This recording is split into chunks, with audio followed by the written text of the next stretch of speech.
ওকে, আজকে আমরা আমাদের আখ হারভেস্ট করবো। হ্যাঁ, আমাদের আমাদের দুইটা আখ আছে, এই একটা আর এই একটা।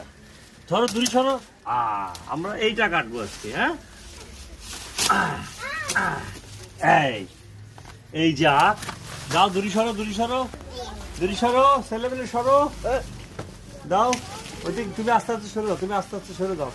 যাও, এই যে আমাদের আখ, দুইটা আখ, আমরা একটা আখ হারভেস্ট করেছি, এটা আমরা আজকে সবাই খাবো। যাও সরো, ছেলেপেলে দেখা। এবার এই যে আমাদের পুরো টিম, এই যে সাজিদ হাসান, আবু হুরায়রা, আলামিন, এইখানে স্যার, হ্যাঁ সবাই সবাই। ওকে, আসো এই পাশে, আসো এই পাশে, এই তোমরা সবাই আসো, এই এদিকে আসো, সাজিদ সবাই আসো, এখানে আসো, এখানে আসো। ছবি হালকা